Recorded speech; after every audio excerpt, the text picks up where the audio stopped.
Good evening. It's so lovely to almost see everybody.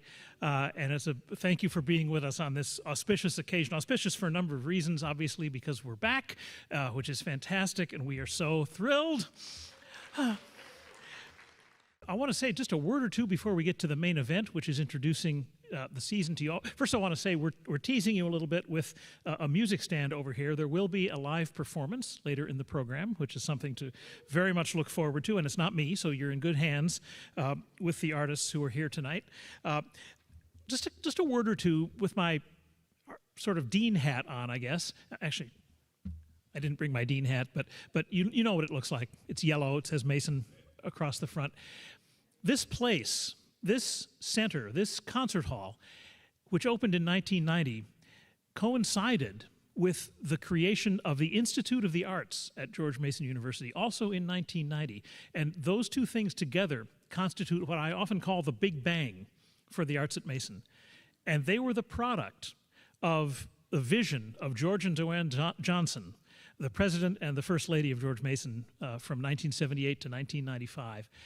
George saw something in his experience of George Mason and of Northern Virginia.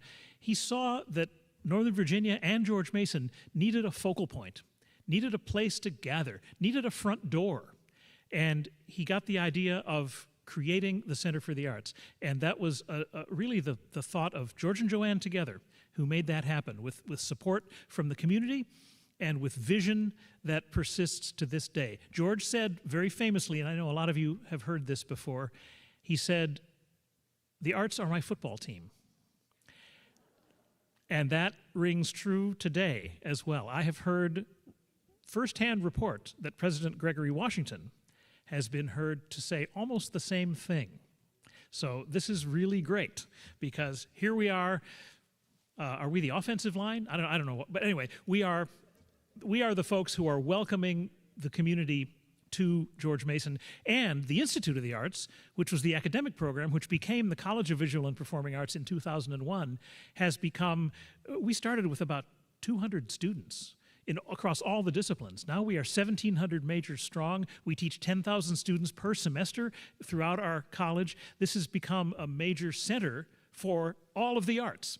And it is because of that original vision and because of your steadfast support. This is incredibly exciting. And thank you to our generous sponsors for the 2022-2023 season. And you'll see their names up here on the screen: Sandy Spring Bank, the Mather, Mantech, Mid-Atlantic Arts Foundation, the Seeley Foundation, and the Tom and Evelyn Kiley Fund.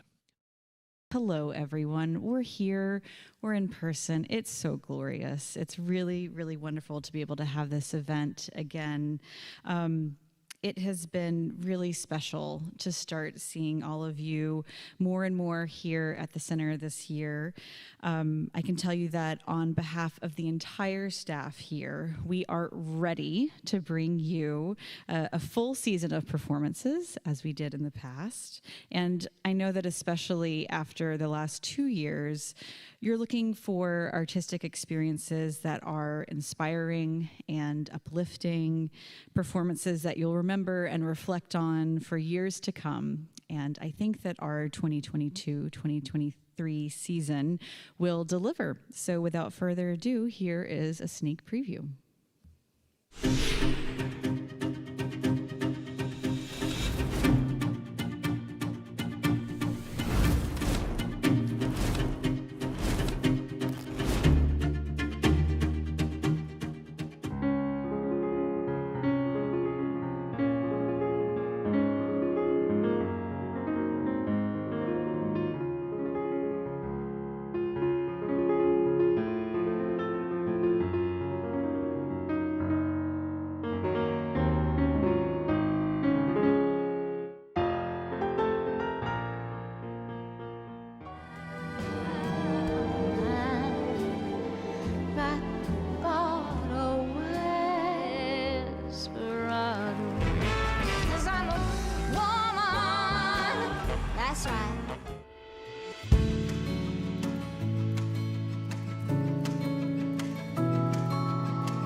So one of our signature programs here has become our Artist in Residence program. And since we founded this program in 2019, our patrons have been able to get closer to our visiting artists than ever before. We've had community members participate in the creative process with MacArthur Award-winning choreographer Bill T. Jones. We've led Latin music classes for hundreds of local elementary students. We've brought seniors to learn about percussive music and underrepresented composers of color. And most recently, we've brought together hundreds of people to swing dance, both in DC and also here on this stage. Were any of you at that performance? Yeah, that was pretty fun. So through each of these residencies, we'll be creating opportunities for Northern Virginia to get to know these incredible artists. And in addition, this program supports these artists with ambitious creative visions as they conduct their own creative research and work on new projects. So as we look ahead to next season, our 3 Mason artists in residence are all deeply rooted in cultural traditions, but each of them brilliantly present their work through a unique cultural contemporary lens. One of the premier Indian classical dance ensembles, Nrityagram Dance Ensemble, will collaborate with Sri Lanka's Chitrasena Dance Company, weaving together 2 dance vocabularies, Odissi from India and Kandyan from Sri Lanka. In addition, I'm particularly excited to announce that the Silk Road Ensemble, the world-renowned Silk Road Ensemble, will be participating in an exciting 3-year residency with us, where we'll be supporting some of their ambitious projects under the new artistic direction of folk phenomenon Rhiannon Giddens. Our 3rd artist in residence, Indigenous Enterprise, they just burst onto the scene a few years ago. And they honor Native American identity through high-profile performances on mainstream television and through collaborations with superstars like the Black Eyed Peas. So I'm going to invite you to learn a little bit more now about Indigenous Enterprise.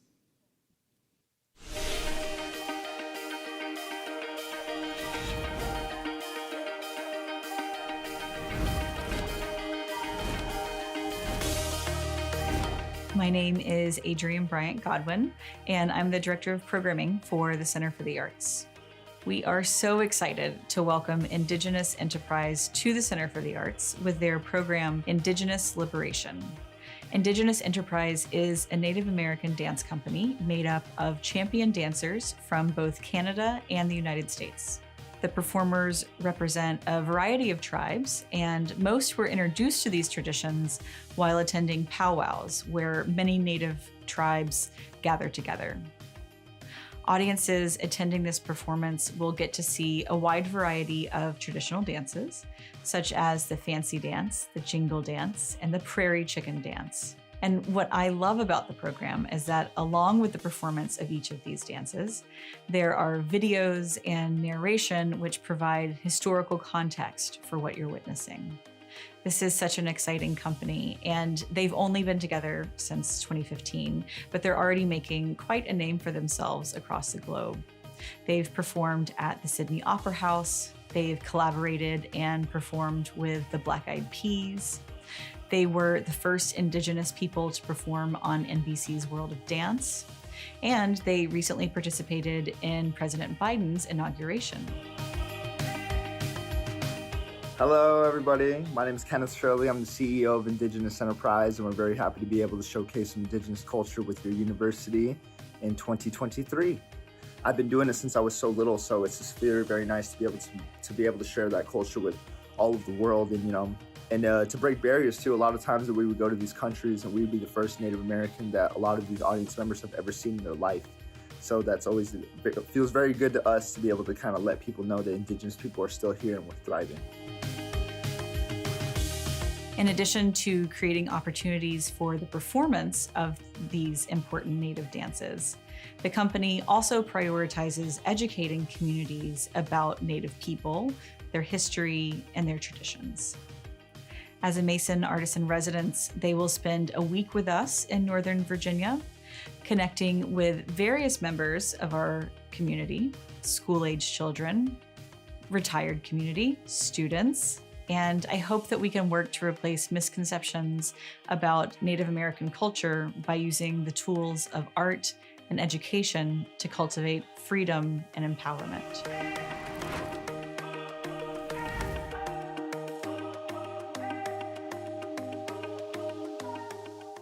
I'll also add that you might have seen Indigenous Enterprise on the red carpet at the Met Gala last week. So you know you've made it when you get to the Met Gala, so good for them.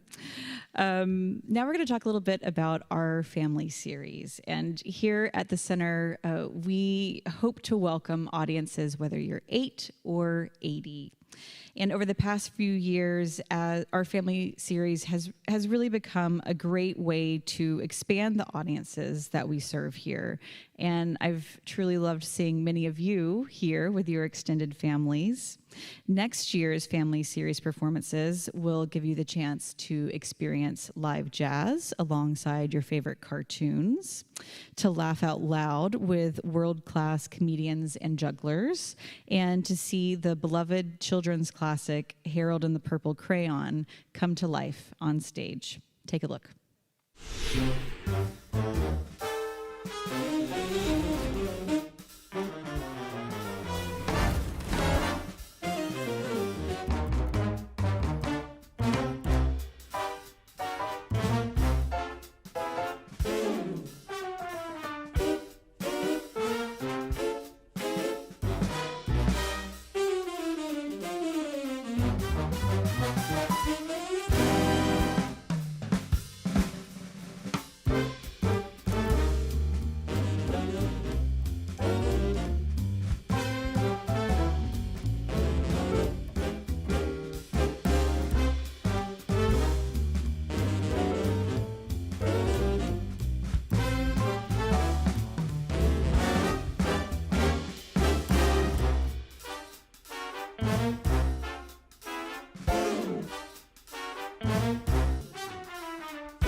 And now it is time for the special treat of the evening. Rick mentioned our music stands and mic over there. They're going to be put to use.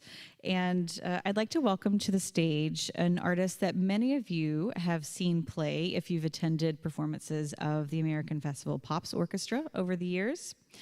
Violinist, conductor, arranger, and composer Peter Wilson served as the concertmaster for AFPO for 12 years, and we have recently announced that AFPO's founding music director, Tony Maiello, will be passing the baton to Peter next season.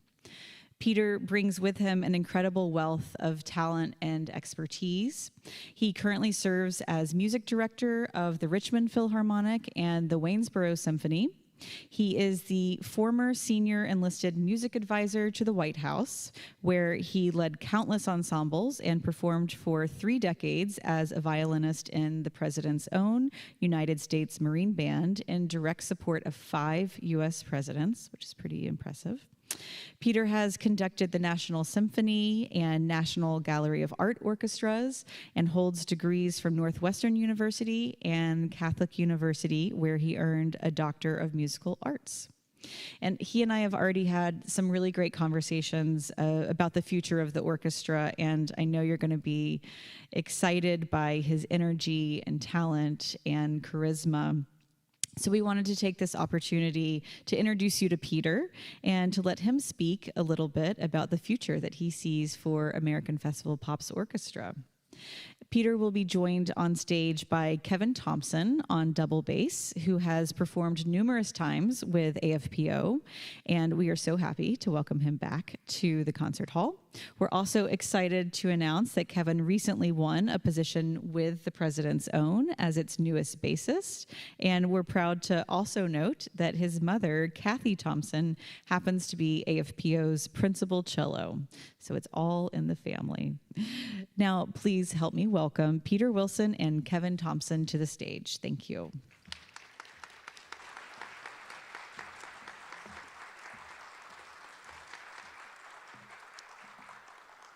Thank you so much, Adrienne. Good evening. How's everybody doing tonight? I can see you smiling behind the masks. No worries.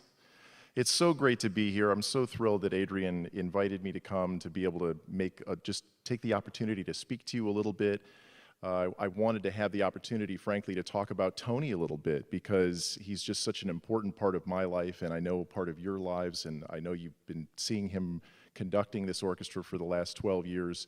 I have to tell you it's a little bittersweet for me because I've so enjoyed playing under him and being the concertmaster of AFPO. I'm incredibly honored to carry on his legacy, but I will really, really miss playing for him. So this Saturday, of course, we're playing out at the Hilton Center. It'll be my last time sitting in that chair of concertmaster, and then he's going to have me come up and conduct a few pieces as we say a great farewell. How many of you are planning to go to that concert on Saturday? Outstanding. Well, we'll see you there. If you don't recognize me, it's probably because I don't have my Santa hat on. If you remember, I'm the guy that wears the Santa hat for these the Christmas concerts. So, well, you know, as far as a vision for the orchestra, I have to tell you that what comes to mind to me is just the magic of this orchestra. And I have to thank Tony. I have to credit Tony entirely for that because Tony created this orchestra from the ground up. And the way that he did it was that he didn't just look for the best talent. I mean, he knew where to find all the talent in the DC area. He's been so embedded in all of the military bands. He knows where all the great musicians lie. But he's always looking for the best attitude, the people with the biggest heart. And that's what he put together. And in this orchestra, he's put together such an enormous family. That's how it feels to me. And so it's just such an honor to be a part of this legacy that Tony built.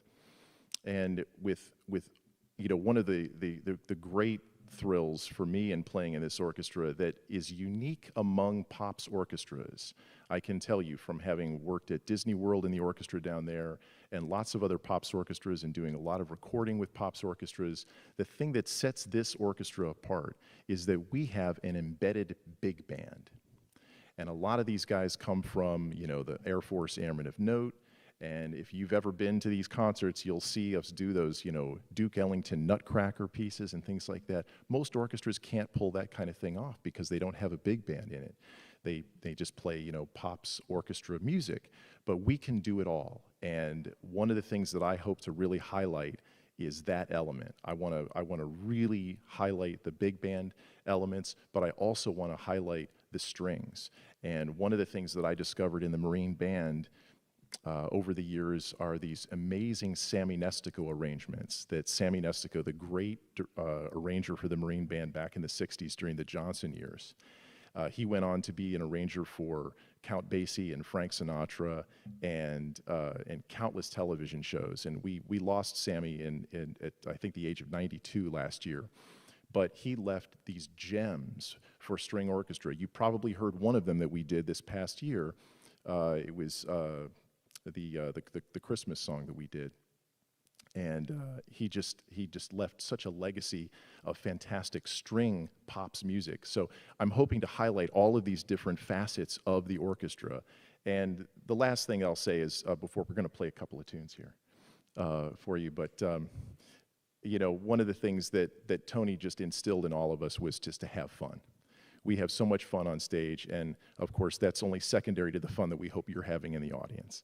So with that, I have a million other dreams for this orchestra. Wow, I now feel a song coming on. A Million Dreams. What does that come from? Did anyone see that film, The Greatest Showman? Okay, well here it is.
Kevin Thompson on the bass over here.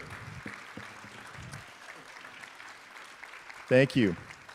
You know, when Adrienne said, you know, we'd love for you to make some remarks, and then could you play a little something? I thought, well, yes, but I wanted to do it with someone, and I thought, how great would it be if I could bring in sort of the younger generation, if you will. I'm sort of the old guard, and we've got you know, this young whippersnapper over here who's unbelievable on this instrument, by the way. Unbelievable. So, you know, it couldn't be more fitting that he is the newest member of the President's Own, and I just retired from there a year and a half ago, and you're going to have just an amazing career over there, and I'm so happy for you, and I'm so glad that I have another friend that's still in the band. You know, this is so great. So, you know, again, I just want to publicly thank Tony. I know he's not here, but I just feel like I owe him so much on behalf of the rest of the orchestra for everything that he did to build the American Festival Pops Orchestra. And so I take it with great humility, the baton from him this weekend, and we'll move on. And my first concerts will be in December.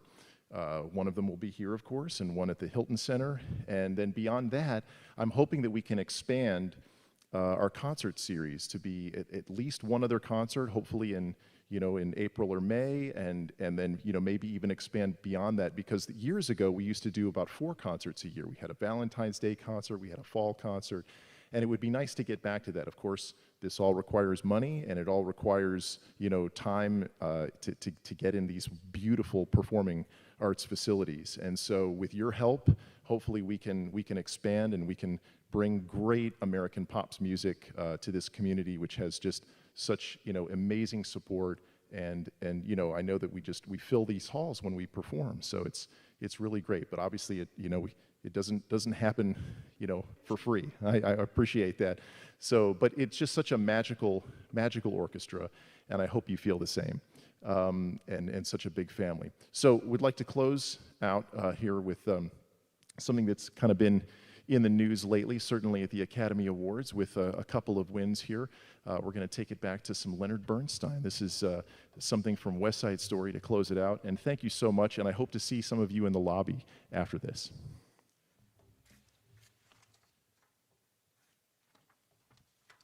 This is America.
Talk about a tough act to follow.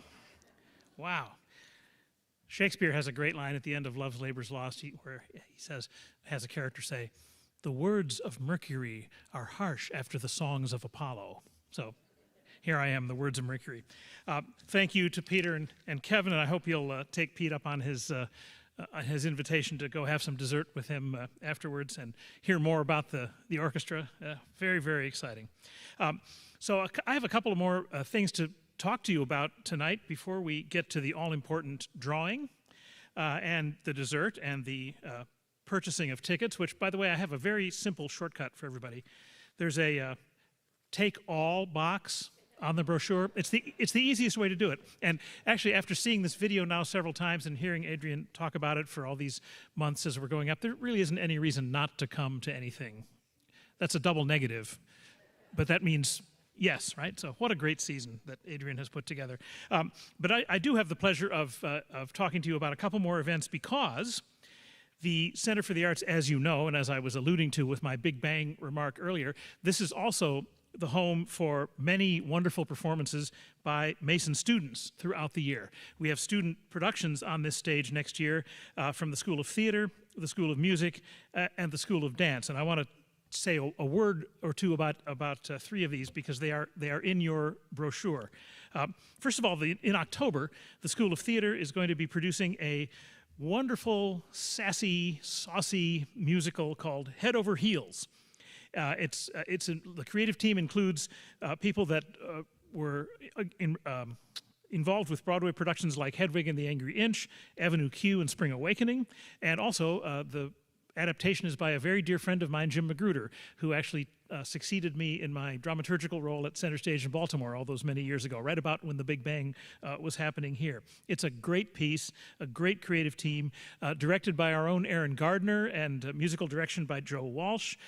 Head Over Heels features music and lyrics of the iconic 1980s all-female rock band, the Go-Go's.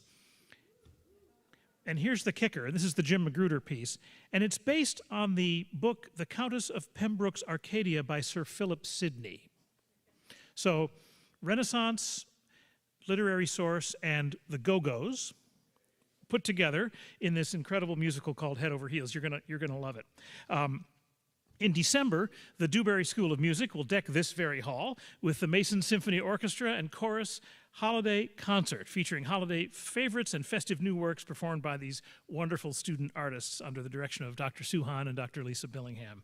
And then in the spring, the School of Dance annual gala concert, which is always a highlight of any season, crowns the Mason Dance Company's season, featuring a powerful program of works by contemporary professional choreographers. So once again, I call your attention to this page of the brochure, and we encourage you to come and support our students all year, but especially for these wonderful concerts.